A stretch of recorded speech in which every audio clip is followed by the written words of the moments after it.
अधिकारियों को कहे, अधिकारी सुनने को तैयार नहीं है। मंत्रियों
माननीय उमेश कुमार जी।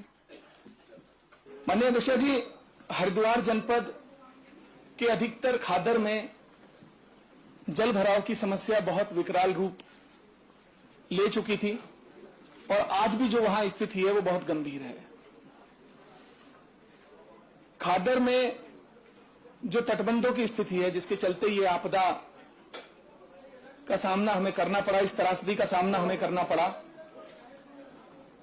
इसके संबंध में लगभग 1.5 साल से मैं माननीय मंत्री जी से पत्राचार कर रहा हूं। मैंने उन्हें इस सदन के माध्यम से पहली विधानसभा का जो सत्र था उस सत्र के दौरान भी अवगत कराया था। उसके बाद मैंने उन्हें एक पत्र भी लिखा था, उन्होंने मुझे उस पत्र का भी जवाब दिया था, लेकिन धरातल पर कुछ नहीं हुआ। आज किसानों की जो स्थिति है वो बहुत ही चिंताजनक है। मेरी विधानसभा तीनों तरफ से नदियों से घिरी हुई है। एक तरफ सोलानी है, एक तरफ गंगा नदी है और एक तरफ बाणगंगा है, और तीनों नदियों के तटबंध टूट चुके हैं। मेरी विधानसभा के जो अंतिम 2 गांव हैं, शेरपुर बेला और जोगावाला,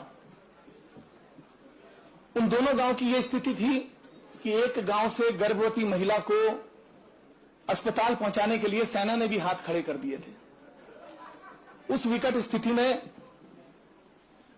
मैं जेसीबी के माध्यम से किसी तरीके से वहां पहुंच पाया। माननीय अध्यक्ष जी, जेसीबी का जो केबिन होता है उस केबिन को भी पानी क्रॉस कर गया था। ये स्थिति थी।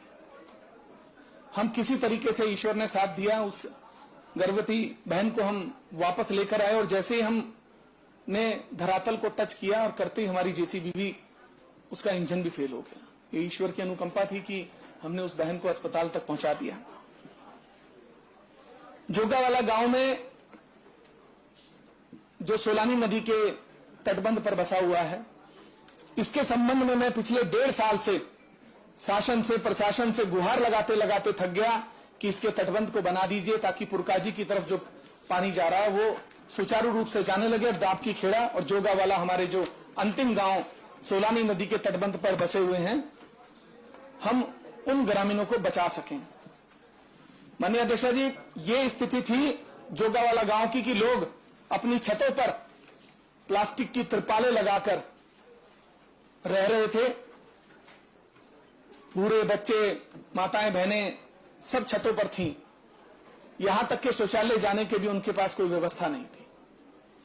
मैं उस गांव बोट के माध्यम से गया, मैंने वहां दवाइयां पहुंचाई, शेरपुर बेला मैंने दवाइयां पहुंचाई, डेरियो गांव मैंने दवाइयां पहुंचाई, लेकिन प्रशासन की, शासन की तरफ से उसमें कोई सहयोग नहीं था, कोई पूछने वाला नहीं था। उनका कहना था कि साहब पानी तो बहुत है, यहां जाना तो संभव नहीं है। माननीय अध्यक्षा जी, अगर सरकार ये जवाब दे, प्रशासन और शासन ये जवाब दे कि उस जगह पहुंचना हमारे लिए संभव नहीं है, तो इससे दुखद क्या हो सकता है। आज किसान की जो हालत हरिद्वार जनपद में है वो किसी से छुपी नहीं है। सारी फसलें खत्म हो चुकी हैं। खासतौर पे खादर क्षेत्र में बहुत सारे किसान ऐसे हैं जिनके घरों में चूल्हा जलाने तक के लाले पड़ गए हैं। कई घटनाएं भी घटी। एक मेरी विधानसभा में गांव है चंदपुरी, वहां पर एक पल्लू राम जी थे, स्वर्गीय पल्लू राम हो गए हैं। वो जब अपनी जमीन, अपनी भूमि को देखने के लिए पहुंचे आपदा के दौरान, तो उनकी हृदयघात से वहीं पर मौत हो गई। कल रात एक बड़ी दुखद घटना घटी। एक किसानों के 4 बच्चे मुझसे मिलने के लिए आए थे। विधायक जी, चेकों के वितरण में बहुत धांधली हो रही है, किसी को 15,000 दिए जा रहे हैं तो किसी को 2,000 दिए जा रहे हैं। जिसकी 15 बीघा जमीन है उसको 2,000 और जिसकी 2 बीघा है उसको 15,000 का मुआवजा दिया जा रहा है। रात्रि में वो 4 बच्चे जब मेरे पास से मिलकर वापस लौट रहे थे, माननीय अध्यक्ष जी, खानपुर के पास उनकी गाड़ी का एक्सीडेंट हो गया, जिसमें कमल और सत्यवान दोनों का देहांत मौके पर हो गया। 2 बच्चे अभी जॉली ग्रांट में जिंदगी और मौत के बीच जूझ रहे हैं। मैं माननीय स्वास्थ्य मंत्री जी से भी निवेदन करूंगा सुबह, क्योंकि जब मुझे सूचना मिली तो उनका यह कहना था कि अस्पताल उनका इलाज करने में कोताही बरत रहा है और ये कह रहे हैं कि उनके पास पैसों की व्यवस्था नहीं है। तो मैं चाहता हूं माननीय स्वास्थ्य मंत्री जी, मेरा आपसे निवेदन है, किसान के बच्चे हैं, अगर आप एक फोन वहां कर देंगे तो उनका इलाज सुचारू रूप से हो जाएगा। बात आती है मुआवजे की। माननीय अध्यक्ष जी, 1100 रुपए का मुआवजा ये सरकार किसानों को प्रति बीघा दे रही है। 1 बीघा जमीन की जुताई करने में 1200 रुपए का डीजल खर्च हो जाता है ट्रैक्टर में। आप 1200 रुपए मुआवजा देकर आप मरहम लगाने की बात कर रहे हैं।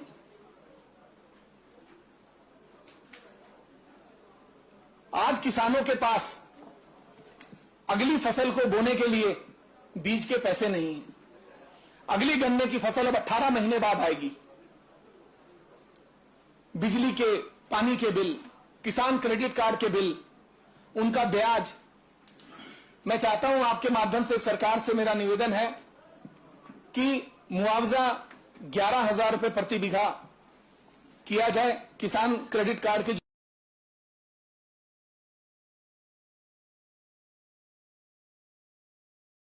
बिल हैं उन्हें माफ किया जाए और ब्याज मुक्त ऋण पर बीज उपलब्ध कराया जाए ताकि किसान अपनी फसल को बो सके और तैयारी अगली फसल की कर सके। माननीय अध्यक्ष जी, दूसरी बात, मैं इस आपके माध्यम से माननीय मंत्री जी से जानना चाहता हूं कि मैंने आपको 22/4/2022 को पत्र लिखा था और आपने मुझसे कहा था कि 22 करोड़ रुपए के स्पर यानी कि तटबंध बना दिए गए हैं और उन पर काम चल रहा है। ये एक बहुत बड़ा भ्रष्टाचार और घोटाला है और ये आज मेरे सिर्फ विधानसभा क्षेत्र में नहीं है, ये पूरे उत्तराखंड में है। जब से इस राज्य का गठन हुआ है तब से आज तक सिंचाई विभाग में जितना घोटाला है इतना किसी विभाग में नहीं है। बरसात के आने से पहले यहां तटबंध बनाए जाते हैं, यहां पर पुश्ते लगाए जाते हैं, यहां पर निर्माण कार्य किए जाते हैं और बरसात जाने के बाद उन्हें यह दिखा दिया जाता है कि ये तो बह गए। सबसे आसान है, इसकी कोई जांच नहीं हो सकती, इसकी कोई पड़ताल नहीं हो सकती, आप किसी को दोषी नहीं ठहरा सकते।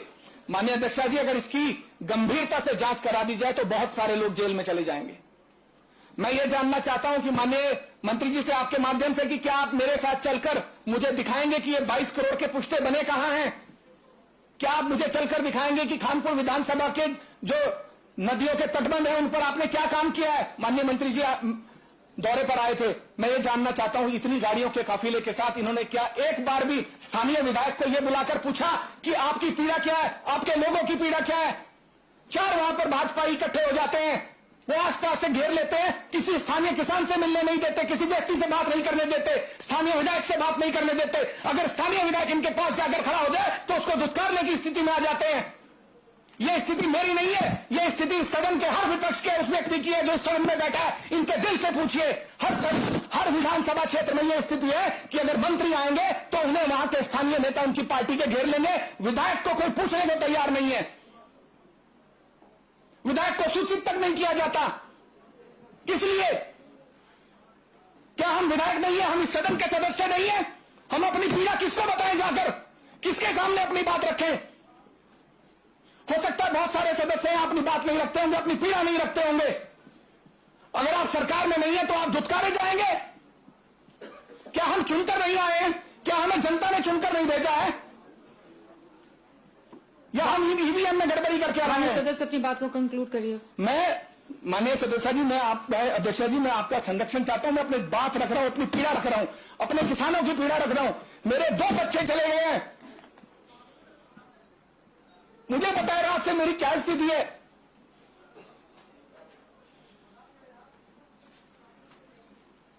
अधिकारियों को कहे, अधिकारी सुनने को तैयार नहीं है। मंत्रियों को बोले, मंत्री सुनने को तैयार नहीं है। किसे कहे? अगर इस सदन में नहीं बोलेंगे तो बोलेंगे कहां? जाएंगे तो कहां जाएंगे हम? अधिकारियों को हमारे सर पर चढ़ाकर बिठा दिया है।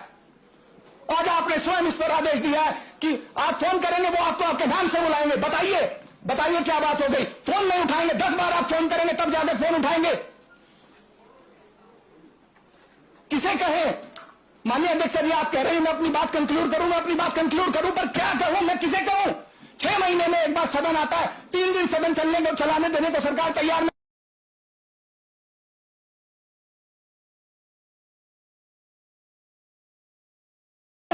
6 महीने में एक बार सदन आता है, 3 दिन सदन चलाने देने को सरकार तैयार नहीं है। हमें बोलने का मौका नहीं मिलता। बोले तो कहां बोले? हमें पंगु बनाकर रख दिया है। इस्तीफा ले लीजिए नाम से, हमें कह दीजिए कि आप इस्तीफा दे दो। हम तो बहुमत की सरकार है, हम स्वयं चला लेंगे, चलाइए ना। लॉलीपॉप थमा देते हैं हाथ में। जिस मंत्री को काम बोलो वो लॉलीपॉप थमा देता है हाथ में। हमारे घर का काम है, अपने घर का काम लेकर आ रहे हैं, हम जनता का काम लेकर आ रहे हैं। अगर हम नहीं बोलेंगे तो कौन बोलेगा? माननीय अध्यक्ष जी, अभी भी समय है।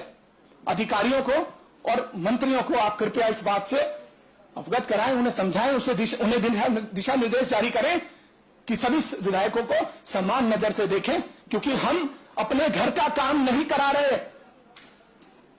हम सदन में हैं, हम जनता के प्रतिनिधि हैं, हम लोगों का काम कराने के लिए यहां पर हैं। मेरा बस आपसे यही निवेदन है कि मेरी विधानसभा जो तीनों तरफ तटबंध, जो नदियों के तटबंध है, उनका निर्माण कार्य जल्दी से जल्दी करा दिया जाए। बस मेरा इतना आपसे निवेदन है, हाथ जोड़कर। माननीय मंत्री जी। माननीय अध्यक्षा जी, विधायक जी